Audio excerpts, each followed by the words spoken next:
Na huyo unayemwona hapo ni raia wa Jamhuri ya Kidemokrasia ya Kongo na Ufaransa, anaitwa Guy Goma. Aliingia kwenye historia baada ya kuhojiwa kimakosa akiwa mubashara kwenye televisheni ya BBC baada ya mwandishi wa masuala ya teknolojia Guy Cohen.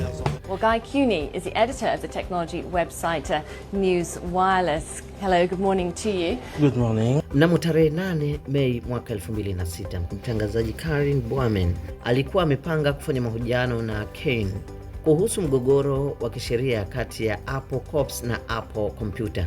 Hata hivyo, kutokana na mchanganyiko wa majina, Guy Goma ambaye alikuwa amefika BBC kwa ajili ya usaili wa kazi ya uchakataji wa data alichukuliwa kimakosa na kupelekwa studio kwa ajili ya mahojiano ya moja kwa moja hewani.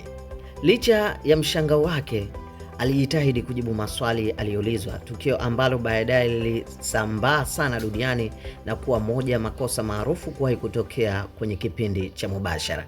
Je, wewe unakumbuka kosa gani ambalo uliingia bila ya kutarajia na ukalifanya vizuri?